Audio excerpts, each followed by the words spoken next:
Hello, everybody. It is great to be here again today. And my name is Gary Fowler, and I am the CEO, president, and co founder of GSD Get You Done Venture Studios. We're a premier AI and quantum venture studio located in Silicon Valley. I'm happy to be here today. Great to have our good friend Hasmik and the entire VCTV team supporting us. I have a great guest today from Lab 8 Africa, Jason Salvani. Jason is an entrepreneur, an investor, and he's got a very interesting background. So we go back in time as a researcher at Virginia Tech in the biology department. And he worked at the National Aquarium in Baltimore as a horticultural researcher and herpetologist. Interesting background. And today focused on Lab 8 in Africa. As we all know, there's incredible opportunities in Africa. 1.3 billion people, one of the fastest growing economies in the world, and at the same time, with a population increase and opportunities galore. So, hey, Jason, I have a question for you. How in the world did you get to be a herpetologist? How did you, were you a snake? You're into snakes, or what happened? How did that work? Yeah, thanks for that great intro, Gary. Listen, I think you're giving me a little bit too much credit, my friend. I was the most junior level of the totem pole at the National Aquarium there in the Inner Harbor in Baltimore.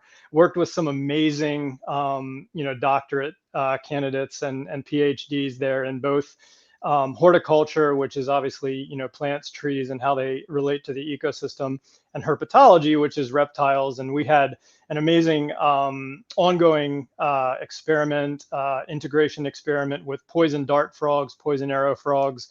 I've just always been interested in the science of what's around us, which was, my undergrad was in biology, and specifically marine biology. So that was something that interested me. It still continues to interest me. I worked for about 3 months paid after I got out of college in biology, and then realized that I didn't want my hobby to also have to be my 9 to 5, and the whole fighting for grants money and things of that nature.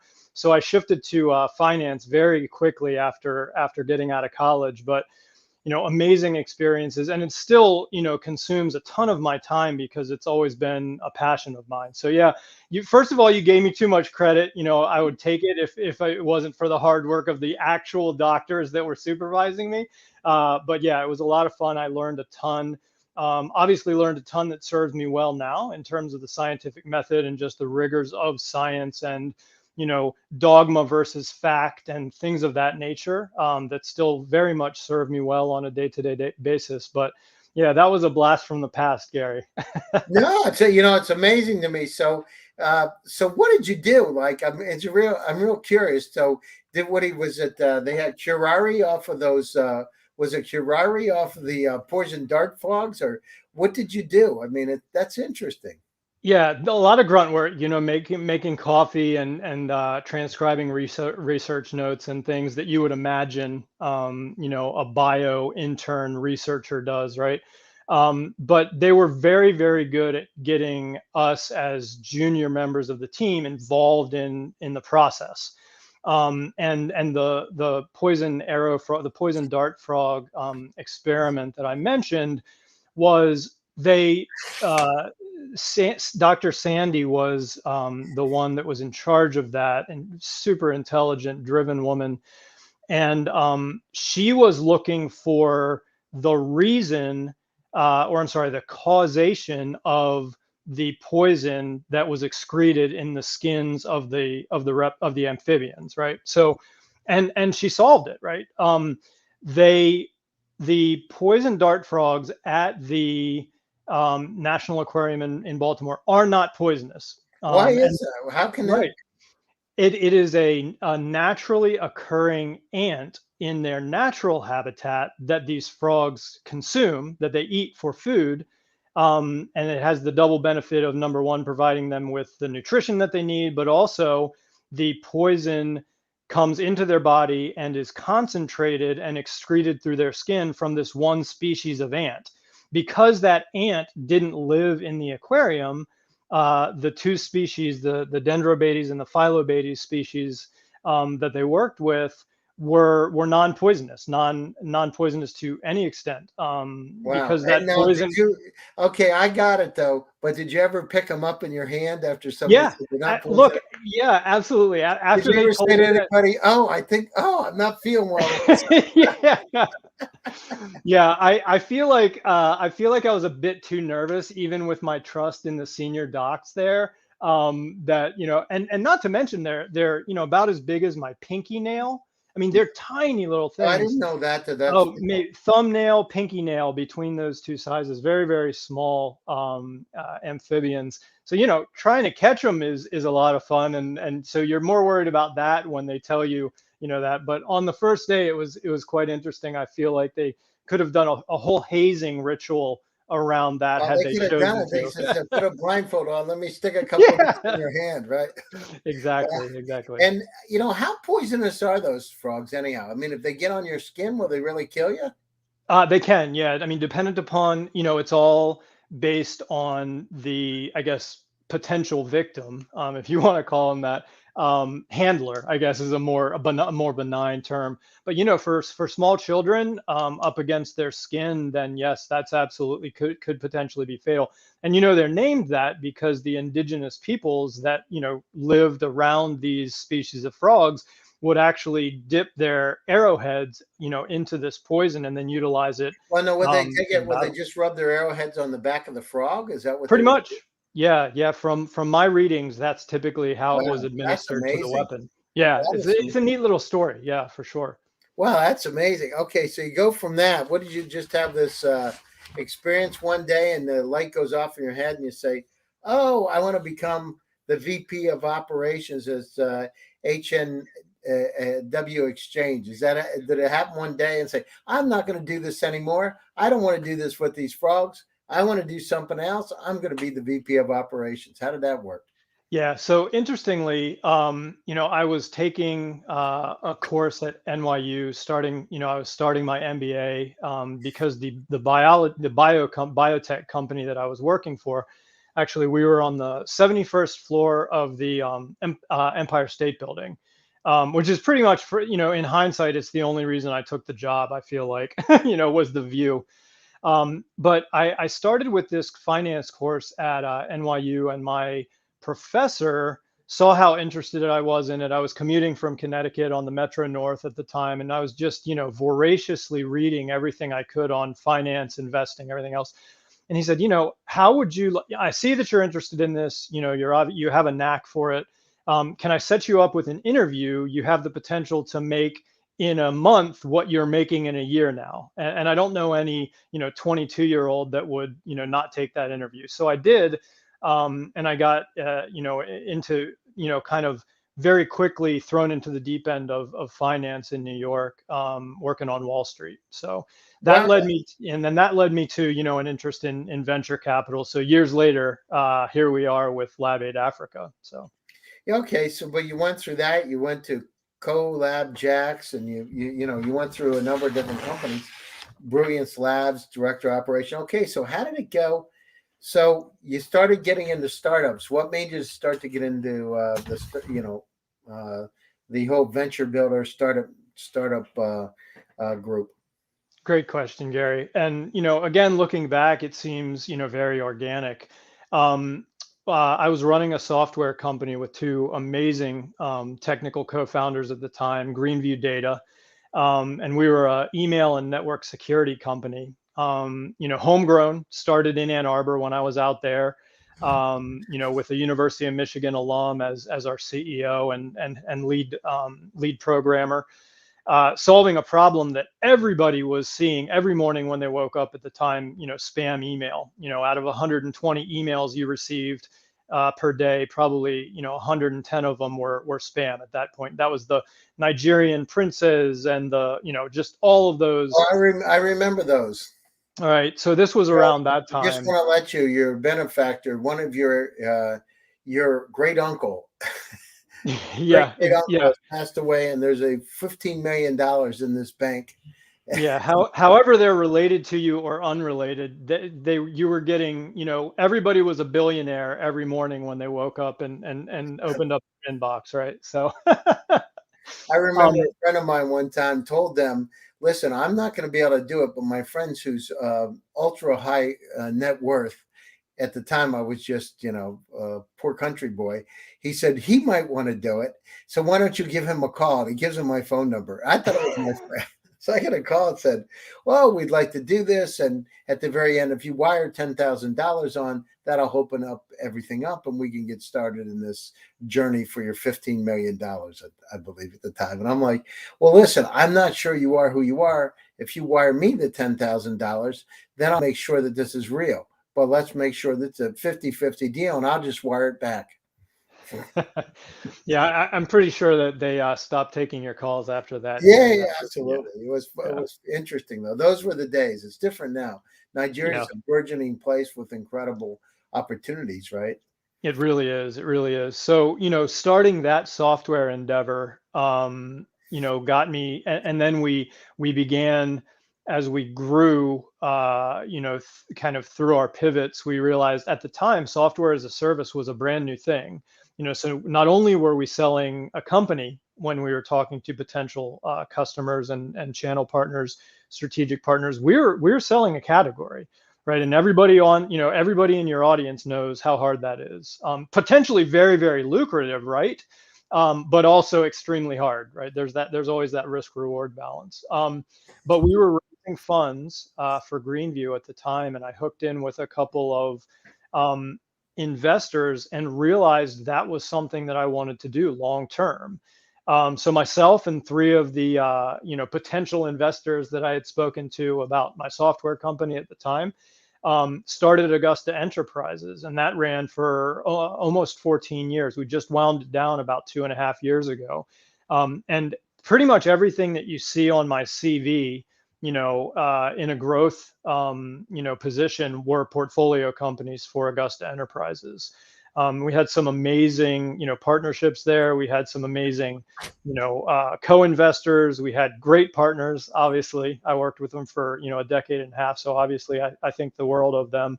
And also had close. I believe at last count we had 11 exits. So it was very lucrative Wow, for congratulations. everyone That's great. involved.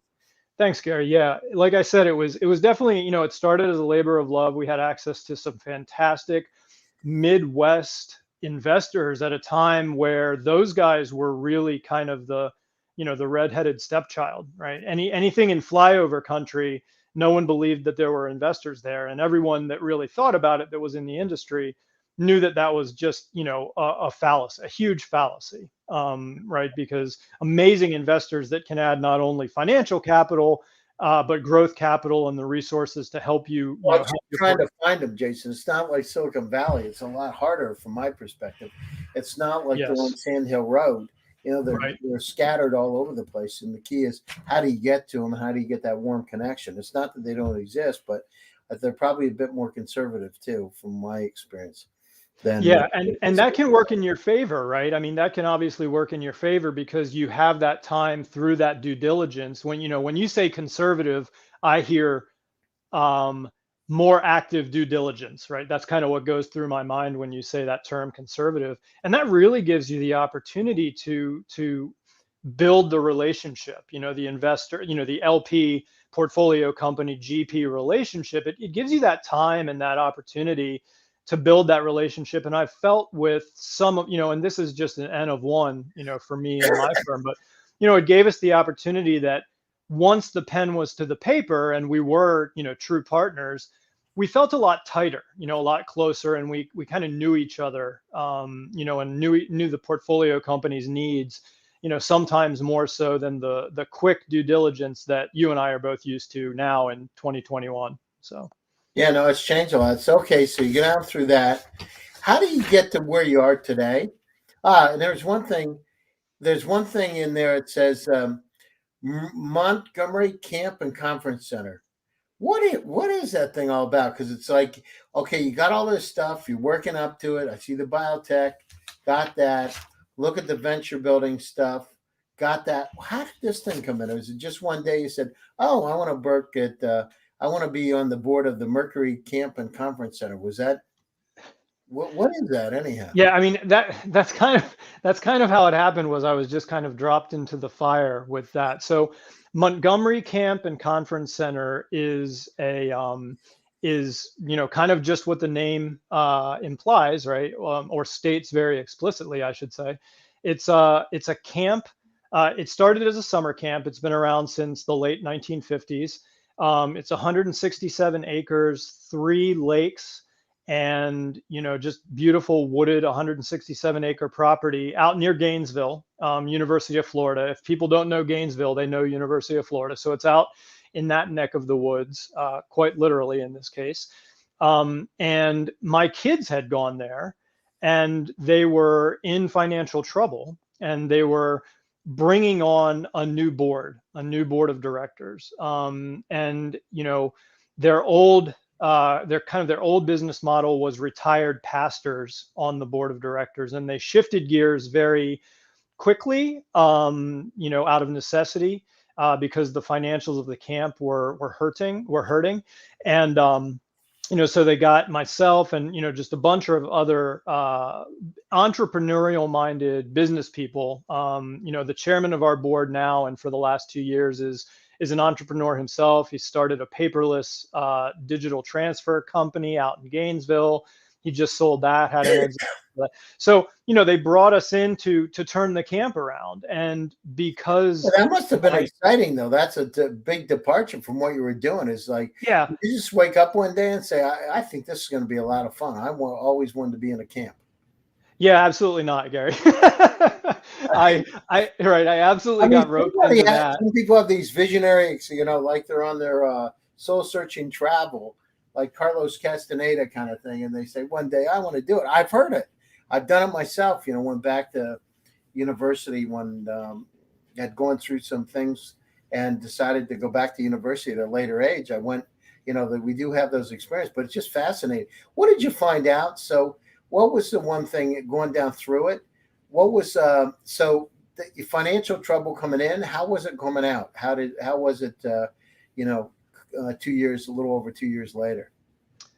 Yeah, great question. And I'll put a kind of an asterisk next to my answer here, because the camp broke even last year, which was the first time, I believe, in 10 years that they had. So and then this, I believe, in Q4 we're going to be revenue positive. Wow, that's great. Yeah. And so what we did was we shifted a little bit. We didn't shift the mission, but what we did was we leaned a little more heavily on that conference center aspect of it. We got ourselves some solid strategic debt to work with, and we remodeled the entire dining hall and main lodge.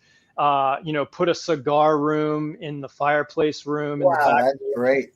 And started talking to some of the corporates that are around here, like Home Depot, Wounded Warrior, University of Florida, just those larger corporate clients that now that we had a product that we were really, really proud of, because we were always proud of the mission, but it had been 20 some years since they'd had any work done on the infrastructure of the camp. And we said, okay, well, let's come in. We paved the road. The road had never been paved. It was a dirt road since 1957.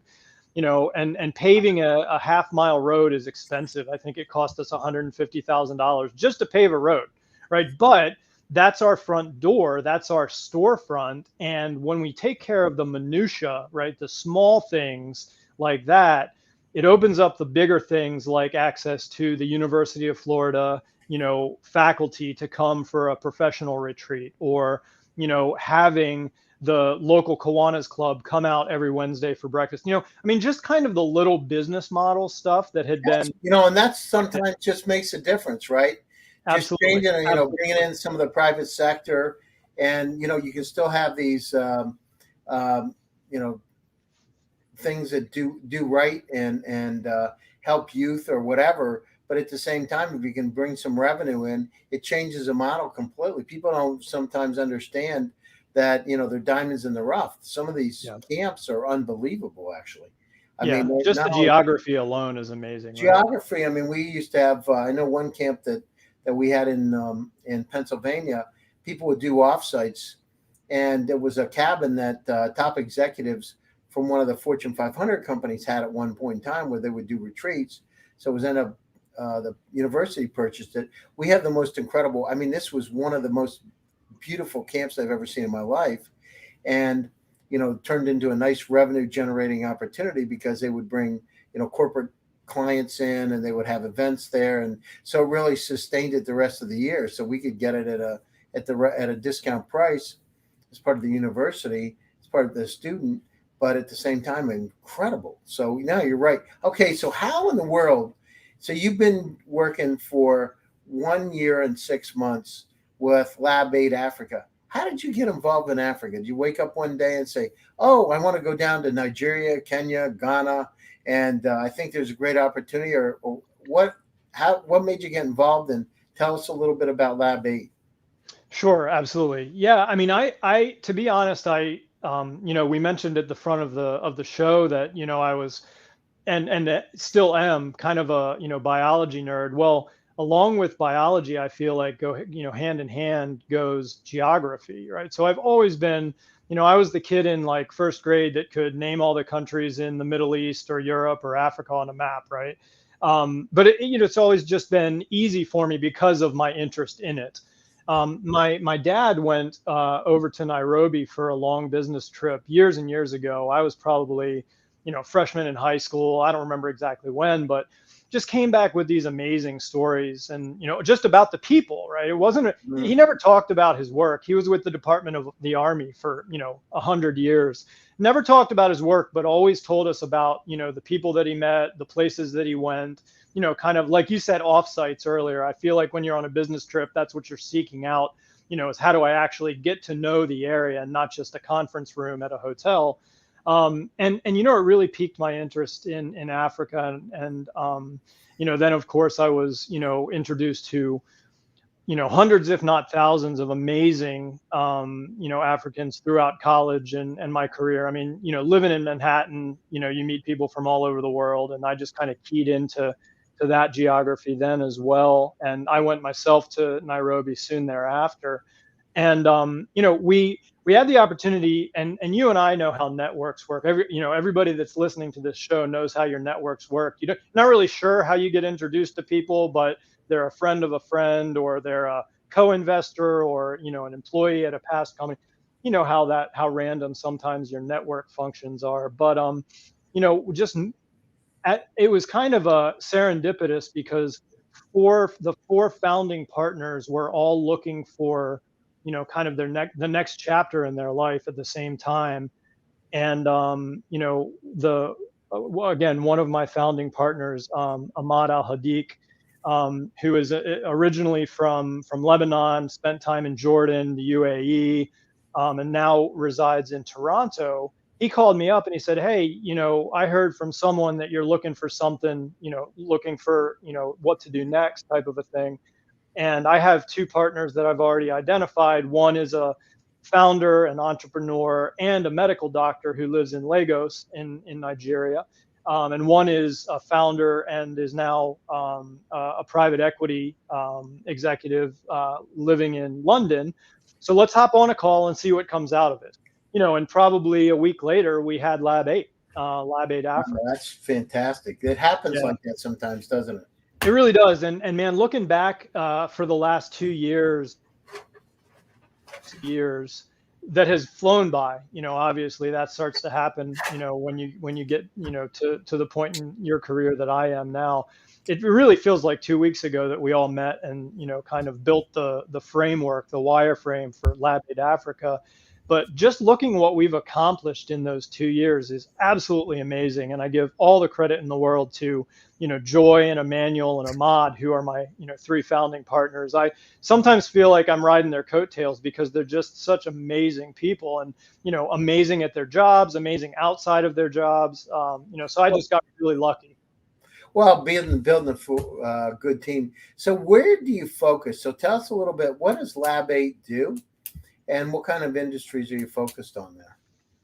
Yeah, great question, Gary. So At Lab 8, it's really simple. I mean, it can be summed up in one sentence. I mean, we help African founders build technology companies in Africa.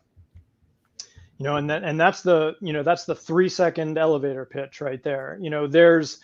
There's always been, and throughout our study, my study, and the founding partners, the other founding partners studies, there's always been people that are willing to quote unquote help Africa, Yeah. right?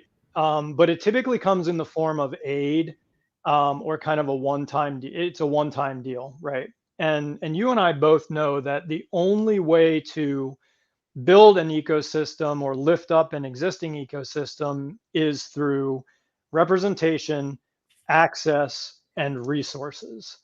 And if you don't have that buy-in from, the amazing individuals that are already doing what you say you're going to be doing in the next couple of years, Yeah. then you're absolutely at a dead end, right? Which is why we're so blessed to have, two of our founding partners are in Africa. Dr. Owobu Emmanuel is over there right now, doing what he does on a day-to-day basis in Lagos, and seeing all the problems firsthand, seeing the technologies that's being leveraged against these problems firsthand, utilizing the transportation system and the agricultural supply chain and all these things, and we all try to get over there as much as possible to immerse ourselves in that, because if you're not in it, then you're never going to be in it. Well, Is, yeah, is you got to be what I there to found. make it really Yeah, feel real, right? You got to feel it. Now, that's without a doubt. incredible. So, you know, so what's Lab 8 doing? Let's talk about Lab 8. What are you doing? Sure. So there's kind of two different verticals to Lab 8. Number one is our, oftentimes in the United States, they call it a venture studio or an accelerator. So we call it our launch pad. It's a 3-month program with our portfolio companies, and it's soup to nuts, right? It's beginning to end. Everything from how does your pitch sound? What does your deck look like? What does your business model look like? What's your TAM?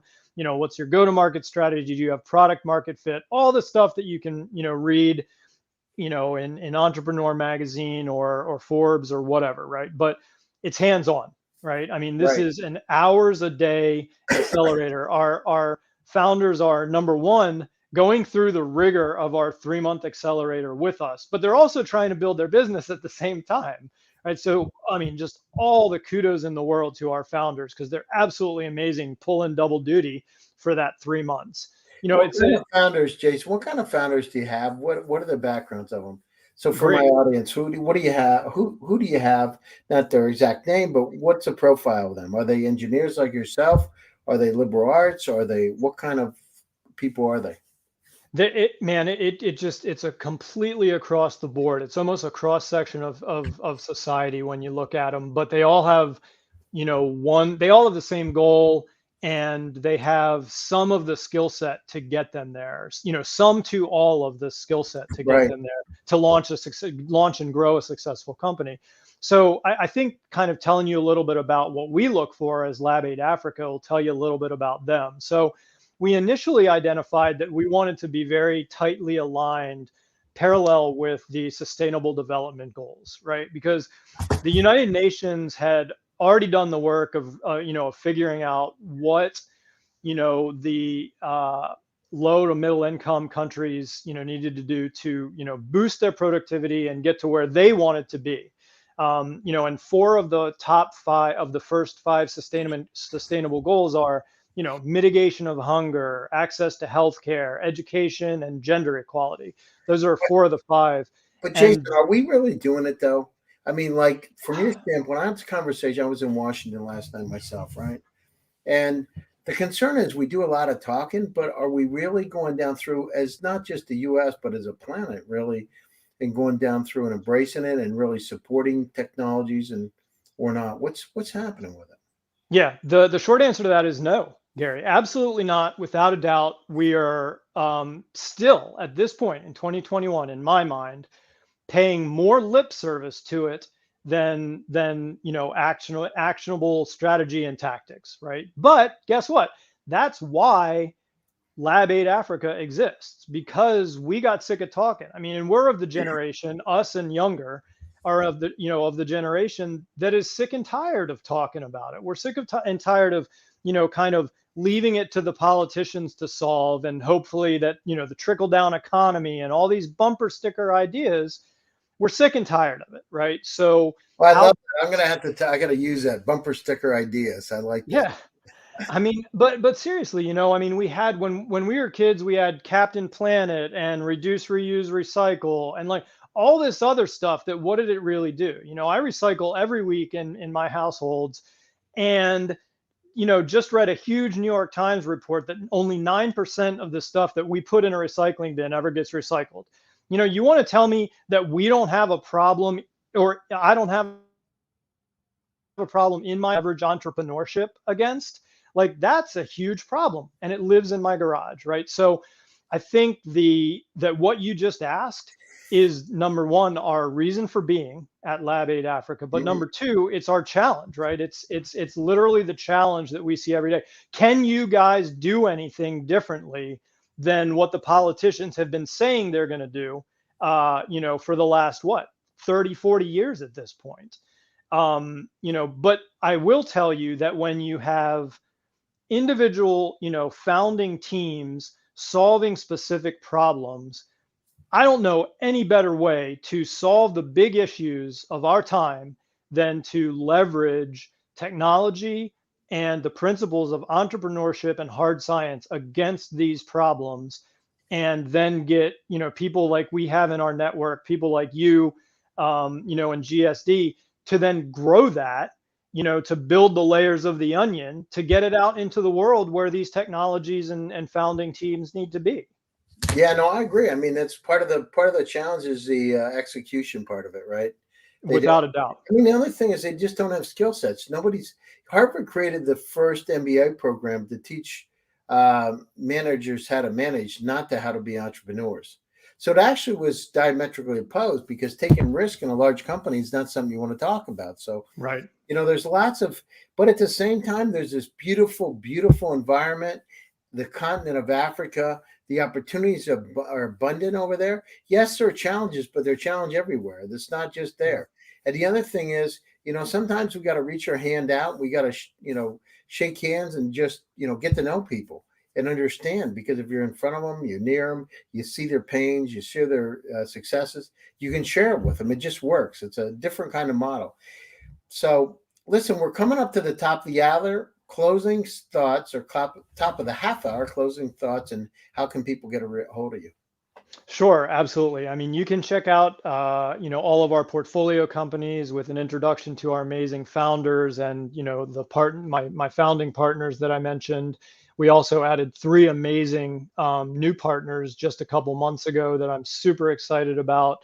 Want to give them a shout out: Seth Keller, who has experience in crypto and blockchain; Josh Akpata, who is with the United Nations World Food Program, was a Forbes 30 under 30 guy; Lyndon Mouton, who is, with Founders Institute. But they can go to lab8africa.com and, see our portfolio companies. There's, contact information on there if they want to get a hold of us, either as an interested founder who wants to grow and be part of our program, or as an interested investor to invest in any of our amazing portfolio companies. But, lab8africa.com is where we live.